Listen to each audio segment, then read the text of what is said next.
সুপ্রিয় দর্শক, বিশ্ব সংযোগে আপনাদের স্বাগতম। কেমন আছেন আপনারা? নিশ্চয়ই ভালো। আমরাও ভালো আছি। আপনাদের সঙ্গে বরাবরের মতো রয়েছে আমি কাজল হায়দার, আর আমার সঙ্গে আজকে স্টুডিওতে রয়েছেন সিনিয়র সাংবাদিক আহমদ আতিক। আতিক ভাই, বিশ্ব সংযোগের দর্শক এবং আমার কৌশলীর তরফ থেকে আপনাকে স্বাগত জানাচ্ছি আমাদের এই অনুষ্ঠানে। দর্শক শ্রোতাদেরও স্বাগতম।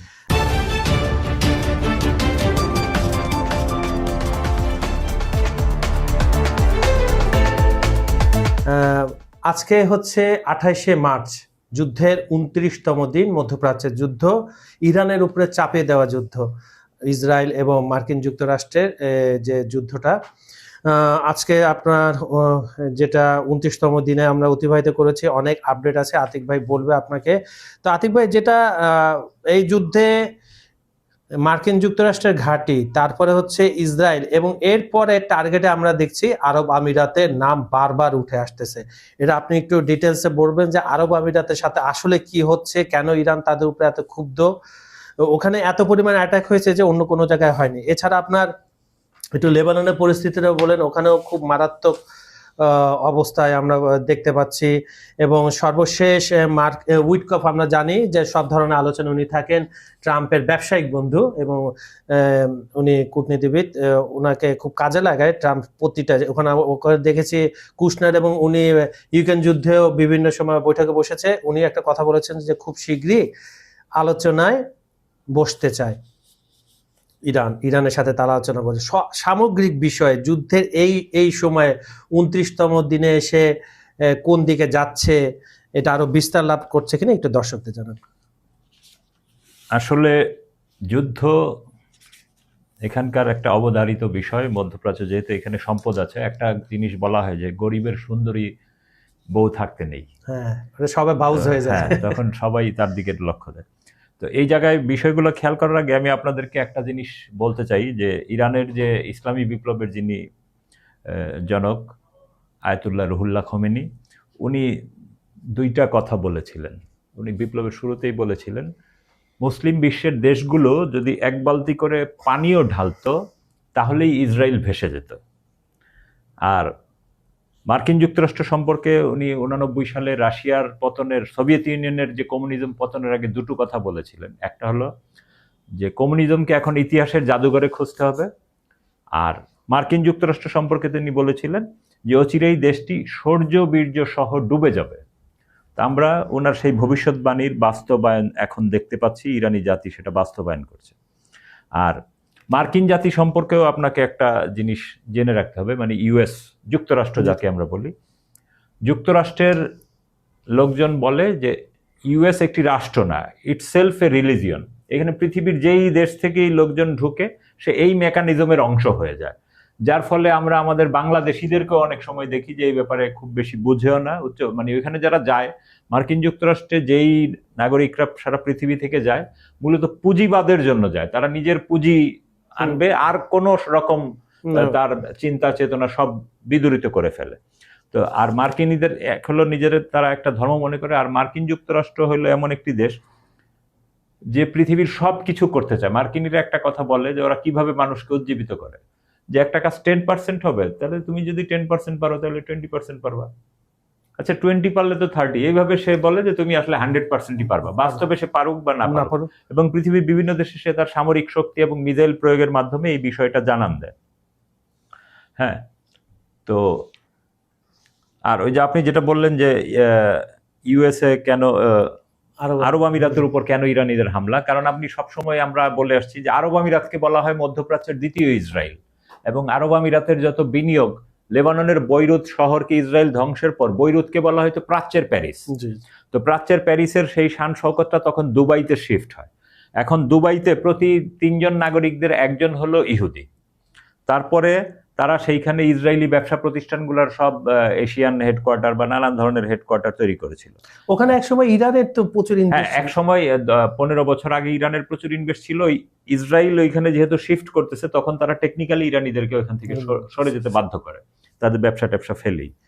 তো যার ফলে সেই জায়গাটা ভ্যাকুয়াম ফিল করে ইহুদিরা, হ্যাঁ, ইসরায়েলি ইহুদি বা সারা দুনিয়ার ইহুদি। তো এই যখন অবস্থা, এবং মূলত আপনার এই আরব আমিরাতের বেসগুলো এবং বাহরাইনের বেসগুলোকে ভিত্তি করেই এই মার্কিন ইসরায়েলিরা এবং মার্কিনিরা আপনি খেয়াল করবেন যে ওমান এবং সাইপ্রাস, টার্কি এসব জায়গায় ফলস ফ্ল্যাগ অ্যাটাক করেছে।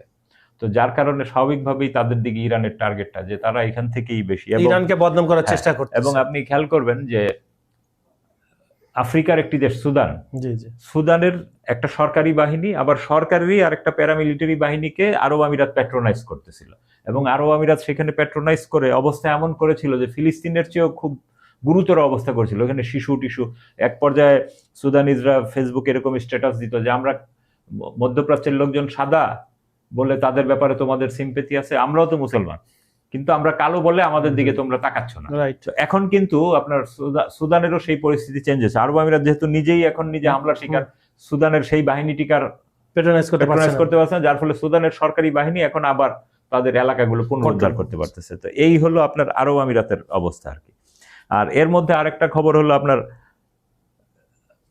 সৌদি আরব যদিও মার্কিনীদের সাথে আছে, কিন্তু তার অবস্থা তো সে বুঝতে পারতেছে যে মার্কিনীরা কোনো নিরাপত্তা দিতে পারতেছে না, এবং ইরানি সস্তা ড্রোন ঠেকাতে তার কোটি কোটি টাকার মিসাইল ইউজ করতে হচ্ছে। যদিও সে ইউজ করতেছে না, করতেছে আমেরিকানরা, কিন্তু সে তো দেখছে। এই জন্য জরুরি ভিত্তিতে জেলেনস্কিকে গত সপ্তাহে রিয়াদ সফর করেছে, এবং সেইখানে জেলেনস্কির সাথে তাদের একটা চুক্তি হয়েছে, যেহেতু জেলেনস্কি ইরানি ড্রোন ঠেকাইতে একটা অভিজ্ঞতা অর্জন করছে রাশিয়ান যুদ্ধে, সেই কারণে তারা জেলেনস্কিকে নিয়ে গেছে এবং তার সাথে একটা চুক্তি করেছে। আর এইদিকে আপনি জেরুজালেম পোস্ট জি জি, গত পরশুদিন সম্ভবত একটা নিউজ করেছে যে তাদের আর্মির, ইসরায়েলি আর্মির চিফ অফ স্টাফ জামির বলছে যে আইডিএস ভয়াবহ জনবল সংকটে, এবং 10টি রেড ফ্ল্যাগ ইস্যু এসেছে। সে বলছে যে আমার পক্ষে এইভাবে থাকলে এই বাহিনী দিয়ে যুদ্ধ করা সম্ভব নাও হতে পারে। আর ইসরায়েল তো বুঝে পার, ইহুদিরা তো পৃথিবীর শুরু থেকেই বাটপার প্রজাতির জাতি, এবং এইটা এখন তাদের খুবই নিম্নমানের ইসলামী দেখা যাচ্ছে কি, তারা যে নিজ দেশেই দোকান এবং রেস্তোরাঁগুলোতে বসে থাকে, কখন ইরানি মিসাইল আক্রমণ করবে তারা খেতে থাকে ইচ্ছা মতো, কেনাকাটা করতে থাকে। তো ইরানি মিসাইলের যখন সাইরেন বাজে তখন বিল টিল না দিয়ে সমানে দৌড়ে পালায় সিকিউরিটি। তো এরকম জাতি। আর লেবাননের যে বিপ্লবী বাহিনী, তারা কিন্তু ইসরায়েলের পত্রপত্রিকা উঠে আসছে যে হঠাৎ করে এটা কি হলো যে এরাও ইরানি বাহিনীগুলোর মতো খুবই শক্তিশালী আক্রমণ করছে। এবং আপনার ওদের যে প্রকাশিত তথ্য লেবানিজদের পক্ষ থেকে, ওইখানে তাদের 24 ঘন্টার ইয়েতে তারা বলতেছে আমরা 12টি মার্কাবা ট্যাঙ্ক ধ্বংস করেছি ওদের ইসরায়েলের, এবং 82টি অভিযান চালিয়েছি। আর 72 ঘন্টায় তাদের হিসাব হলো 83টি মার্কাবা ট্যাঙ্ক ধ্বংস করেছে, 2টি দামি ড্রোন, 3টি হেলিকপ্টার, 12টি মিলিটারি ট্রাক্টর, 3টি হ্যামার মেশিন, 1টি আর্মি ট্যাঙ্কার, 3টি বিভিন্ন ধরনের মিলিটারি গাড়ি, এবং মোট 101টি লক্ষ্যবস্তুতে হামলা করেছে। তার মানে ইসরায়েলের অবস্থা ওইদিকেও কিন্তু নাস্তানাবুদ। তাদের যে আইডিএফ এর যে চিফ অফ স্টাফ ঘোষণা করেছে, উনি আসলে ভুল বলেননি, তিনি ঠিকই বলেছেন। আবার এইদিকে আপনার যে একটি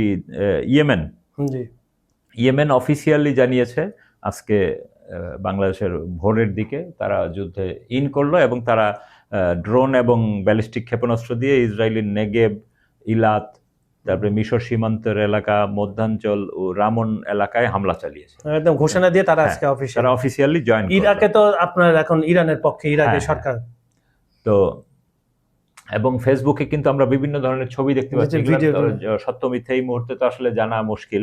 সেইখানে দেখা যাচ্ছে যে ইসরায়েলি আর্মি ছোট ছোট দলে যুদ্ধ অঞ্চল ত্যাগ করছে, মানে পালাচ্ছে আর কি, যুদ্ধাঞ্চল ছেড়ে, মানে ওই লেবাননের বাহিনীর হামলার চোটে তারা এটাকে আর করতে পারতেছে না। আর আপনি একটা জিনিস জানবেন যে এই লেবাননের আলেমদের কিন্তু একটা ফতোয়া আছে এরকম যে প্রতিটি ইসরায়েলি বৈধ, কারণ ইসরায়েলে আসলে কোনো সিভিলিয়ান থাকে না, ইসরায়েলের প্রতিটি নাগরিকই ওদের রিজার্ভ ফোর্সের সদস্য।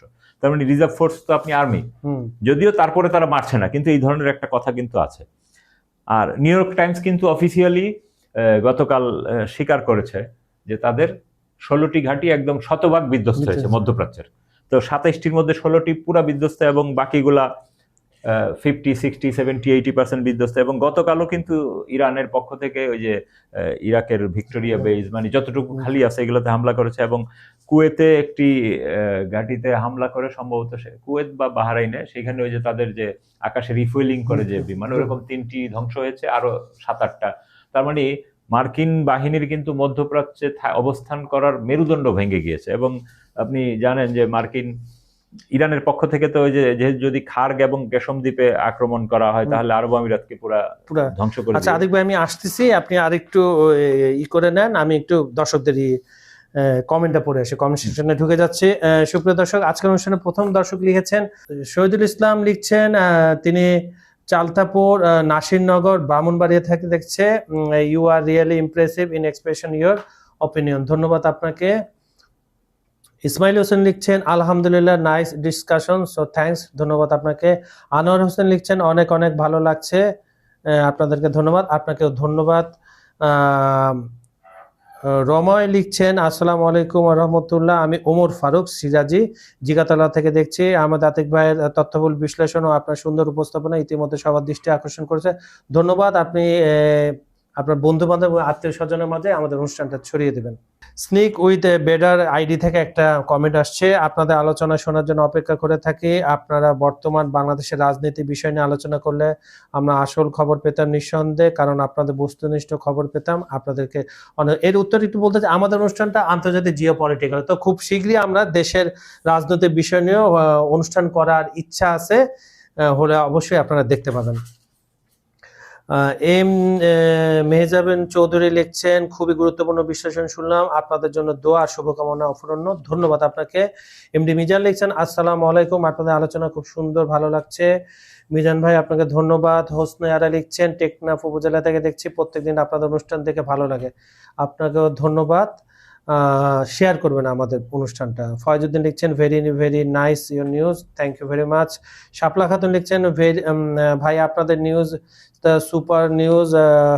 আমিনুল ইসলাম চাপাই নবগঞ্জ ভোলাহাট বাংলাদেশ থেকে দেখছেন, ধন্যবাদ আপনাকে।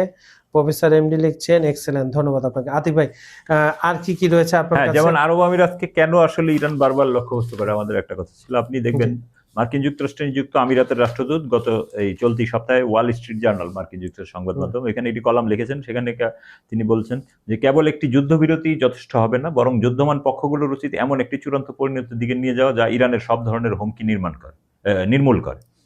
আবার ওয়াল স্ট্রিট জার্নালের এক রিপোর্টে বলা আছে কিছু উপসাগরীয় আরব দেশ ইরানের উপর মার্কিন ইসরায়েলি হামলায় যোগ দেওয়ার কথা বিবেচনা করছে। হ্যাঁ, এবং আবু ধাবির প্রতি কয়েক সপ্তাহের সহনশীলতা শেষ করার সিদ্ধান্ত নিয়েছে। ইরানের বক্তব্য যে আমরা আবু ধাবির প্রতি যে সহনশীল ছিলাম সেটা দেখাবো না। হ্যাঁ, তো এই অবস্থায় কিন্তু রয়টার্সও জানিয়েছে মধ্যপ্রাচ্যে ইতিমধ্যে মার্কিন সামরিক উপস্থিতির সঙ্গে আরো হাজার হাজার সৈন্য যোগ হচ্ছে। তার মানে কি, মার্কিনিরা আসলে লাভ দিচ্ছে, এটা ইরানিরা আগেই ভালো থেকে বুঝে। এবং সেই অবস্থায় আপনি দেখবেন গতকাল কিন্তু আপনার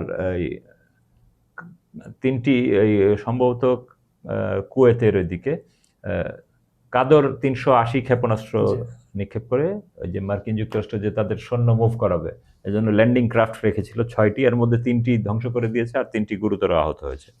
তার মানে সবকিছুই কিন্তু এইভাবে চলছে। এবং আর আরেকটা জিনিস, আমরা আসলে এই যুদ্ধ তো চলছে, আসলে ক্ষয়ক্ষতি কিরকম হলো, যেমন গতকাল শুক্রবার জাতিসংঘে এক সংবাদ সম্মেলনে ইরানি রেড ক্রিসেন্টের প্রতিনিধি দলের প্রধান মারিয়া মার্টিনেজ এক হৃদয় বিদারক তথ্য জানান যে আমাদের ইরান জুড়ে হামলার পরে বিভিন্ন ধ্বংসস্তূপ থেকে জীবিতদের উদ্ধার চেষ্টা করছিলেন চিকিৎসা কর্মীরা। উদ্ধার তৎপর চালানোর সময় অনেক উদ্ধার কর্মী সেখানে গিয়ে নিজের পরিবারের সদস্যদের এই নিহত দেহ দেখতে পান। তো এটা খুবই মর্মান্তিক।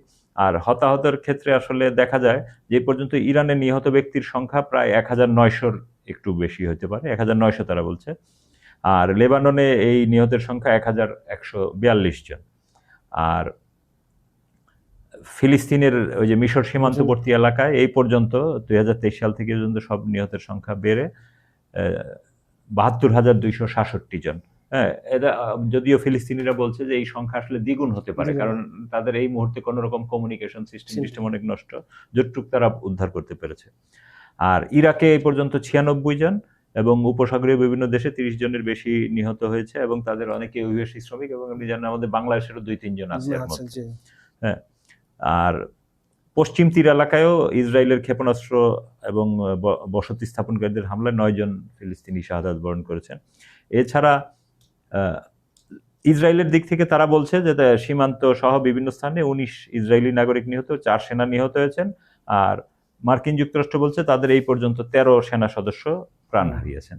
তো এইগুলো তাদের পক্ষ থেকে আর এই সংখ্যাটা তো অনেক বেশি। আমরা যদি আর মার্কিন যুক্তরাষ্ট্রে আর একটা মজার ব্যাপার কি, গতকাল কিন্তু আপনার এই ফ্লোরিডার মিয়ামিতে এই সৌদি আরবের জন্য একটি বিনিয়োগ সম্মেলন, সেইখানে ট্রাম্প বক্তব্য রেখেছেন।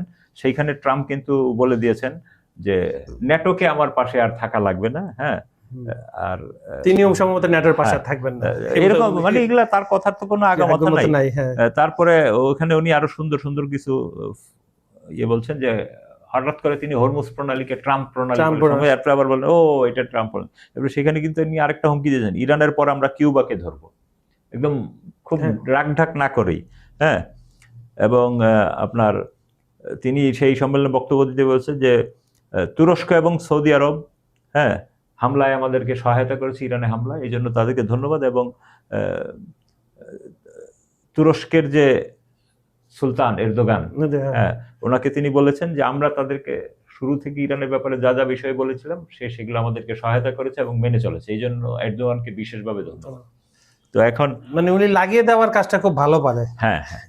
আর এদিকে আরো দুইটা খবর আছে যে গতকাল আমাদের রাতে আর কি ওদের দিনে আরেকটি F-16 ইরানি প্রতিরক্ষা ব্যবস্থা আঘাত করেছে, সেটি সৌদি আরবে জরুরি অবতরণ করেছে, এটা স্যান্ডকম থেকেও স্বীকার করা হয়েছে। আর ইসরায়েলের হিব্রু ভাষার একটি মিডিয়া দক্ষিণ লেবানন থেকে তাদের হতাহতদের সরাচ্ছে, এইগুলো নিউজই খালি দিচ্ছে। আর এদিকে আপনার রাশিয়ান তাস সংবাদ মাধ্যমের একটা খবর জানা যায় যে গ্রিসের কাস দ্বীপ থেকে উড়ে একটি বোয়িং C-17A গ্লোব স্টার 3 ওটা হামলা হয়েছে না কি কারণে তুরস্কে জরুরি অবতরণ করেছে। এটা বিশাল মানে মালবাহী বিমান টাইপের আর কি, যুদ্ধাস্ত্র বা এগুলো বহন করে। আর ইরানের মেহের নিউজ এজেন্সি জানিয়েছে গতকালও মানে ইসরায়েলের পক্ষ থেকে হামলা চালিয়েছে এবং তেহরান ইউনিভার্সিটিতে এই প্রথমবারের মতো হামলা হলো। আর প্রথমবারের মতো আরেকটা জিনিস হয়েছে, থাইল্যান্ড অফিসিয়ালি প্রথম টোল প্রদানকারী রাষ্ট্র হিসেবে নিজেকে ডিক্লেয়ার দিয়েছে, হরমুজ দিয়ে সে টোল দিয়েই যাবে ইরানকে এবং ইউয়ান দিয়ে মূল্য পরিশোধ করবে। তো যার ফলে এইটাও একটা নতুন। আচ্ছা, আরেকটা খবর আপনার দৃষ্টিতে পড়ছে কিনা, সেটা হচ্ছে গত 2-1 দিনের মধ্যে 313 টন সাহায্য সহযোগিতা নিয়ে আজারবাইজানের রেলপথে আপনার রাশিয়া সাহায্য পাঠিয়েছে, জরুরি ওষুধ বা খাদ্য সামগ্রী। কিন্তু পশ্চিমা এবং গোয়েন্দারা বলতেছে এখানে অনেক ধরনের আপনার ইকুইপমেন্ট থাকতে পারে যুদ্ধের কৌশল। এই যে এটা আপনার চোখে পড়ছে কিনা একটু? হ্যাঁ, এইটা তো আমরা দেখছি যে আজারবাইজানের সীমান্ত দিয়ে তুর্কমেনিস্তান, রাশিয়া, বিভিন্ন দেশের সহায়তা স্থলপথে ইরানে যাচ্ছে। এখন মার্কিনীদের তো এগুলা বক্তব্যই, আপনাকে হামলা করার জন্য একটা কুকুরটিকে মারার আগে একটি বাজে নাম দাও যে কুকুরটি পাগল হয়ে গেছে, তখন অন্যরা তাই নাকি ঘটনা এরকম। তো এখন যাচ্ছে হিউম্যানিটেরিয়ান এইড। এখন আপনি যদি বলেন যে এইটা, তাহলে তো এটা মেনে নেওয়া যায় না। তারপর তো ওদের সাথে তো চুক্তি আছে সামরিক, 25 বছরের চুক্তি, যে কোনো কিছু তারা তো দিতেই পারে।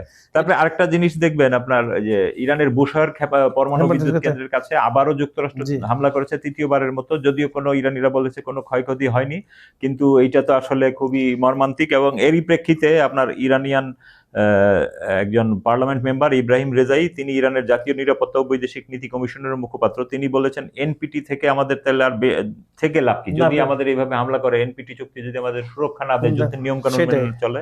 তো আপনারা দেখবেন যে ইরানের যে প্রয়াত প্রথম রুহুল্লাহ খোমেনি, ওনার জানাজায় কিন্তু একটা মাস গ্যাদারিং হয়েছিল প্রায় 2.5 কোটির মতো লোক, এবং তখন ধারণা করা হয়েছিল পুরো ইরান থেকে 5 থেকে 6 কোটি লোক তেহরানে চলে আসবে, যার ফলে দ্রুত সব রাস্তাগুলো বন্ধ করে দিয়েছিল আর যেন মানুষ না আসতে পারে। তো স্বাভাবিকভাবে এই যুদ্ধ পরিস্থিতিতে যদি এখন রাহবারের জানাজা করেন, তো সারা ইরান থেকে যদি সব লোক এসে যায় আর ওইখানে যদি বোম্বিং হয়ে যায়, তো আরো একটা ভয়াবহ বিষয়। তো স্বাভাবিকভাবে ইরানিরা, আমি এদিন ইরানি সোর্সের সাথে আলোচনা করছিলাম যে ওনার মৃত্যুর 40 দিন পরে হয়তো একটা সম্ভাবনা আছে, অথবা যুদ্ধ যদি শেষ হয়, এটাকে তারা সংরক্ষণ করছে। আর এই মুহূর্তে আমাদের একটা বিষয় কিন্তু বিশেষভাবে খেয়াল রাখা উচিত। আপনি দেখেছিলেন মার্কিন সাবেক সেনা কর্মকর্তা জোসেফিন ডিলিবাউ, একজন নারী কর্মকর্তা, তাকে কিন্তু ওই যে ইরান যুদ্ধের প্রতিবাদ করা এবং ফিলিস্তিন যুদ্ধের প্রতিবাদ করায় তাকে কিন্তু ওই যে তাদের অফিসিয়াল রুম থেকে তাকে, একজন পুরুষ কর্মী ছিল, তাকে হাত ভেঙে বের করেছিল। আর এই নারীটি তার আগের ঘটনা, তাকে কিন্তু জেলখানায় নেওয়া হয়েছে এবং গতকাল আদালতে উঠানো হয়েছিল, তার চাকরি চলে গেছে জেলে।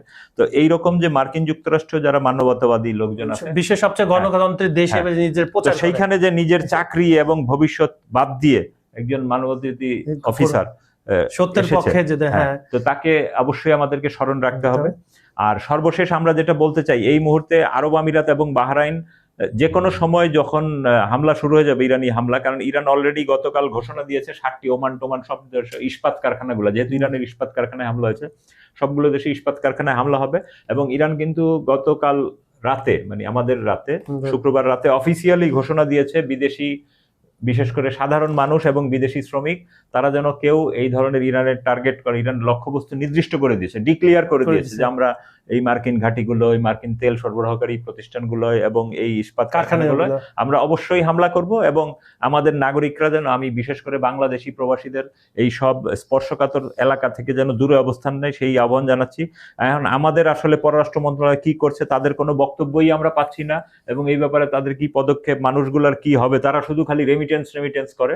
তো সবাই ভালো থাকবেন, সুস্থ থাকবেন, এবং মধ্যপ্রাচ্যে বিশেষ করে যারা আছেন তারা সবাই সেই সব স্থাপনা থেকে নিরাপদে থাকবেন, এবং পারলে কিছু নিজের খাবার, বিশুদ্ধ পানি, শুকনা খাবার, মোমবাতি বা আলোর জিনিসপত্র, চার্জার, এগুলো সব একটু সংরক্ষণ করেন, কারণ আসলে যুদ্ধের পরিস্থিতি কেউ বলতে পারতেছে না, কিন্তু যুদ্ধ যে থামবে না এটা নিশ্চিত। আতিক ভাইয়ের কথা রেশ ধরে আমি বলতে চাই, আজকে অনুষ্ঠান শেষ করতে চাই। আপনারা যারা মধ্যপ্রাচ্যে বিশেষ করে আছেন তারা সাবধানে থাকবেন, কারণ নিজের জীবনটা আগে, আপনার পরিবার বাংলাদেশে আছে, আপনার অপেক্ষায় রয়েছে। তো সুপ্রিয় দর্শক, বিশ্ব সংযোগের আজকের অনুষ্ঠানটা আমরা এখানে শেষ করছি। আমাদের ভিডিওগুলো সম্পূর্ণ দেখে লাইক, কমেন্ট ও শেয়ার করবেন। আর বিজ্ঞাপনের জন্য ডেসক্রিপশন দেওয়া নম্বরে আপনার যোগাযোগ করতে, এখানে আপনারা প্রমোশনও করতে পারেন। আর আমাদের এখানে জিওপলিটিক্যাল বিষয়, যে কোনো বিষয় আপনারা যদি আরও জানতে চান স্পেসিফিক, সেই জিনিসটা আমাদের লিখে পাঠাবেন, আমরা চেষ্টা করব সেই বিষয়টা আমাদের অনুষ্ঠানের মাধ্যমে আপনাদের সামনে সহজ ভাষায় উপস্থাপন করার জন্য। আর পৃথিবীর কোন প্রান্ত থেকে আপনারা দেখছেন আমাদেরকে লিখে পাঠান। আজ এখানে বিদায় নিচ্ছি, আগামীকাল আবার দেখা হবে। আতিক ভাইয়ের সঙ্গে থাকবেন ইনশাল্লাহ। ধন্যবাদ সবাইকে।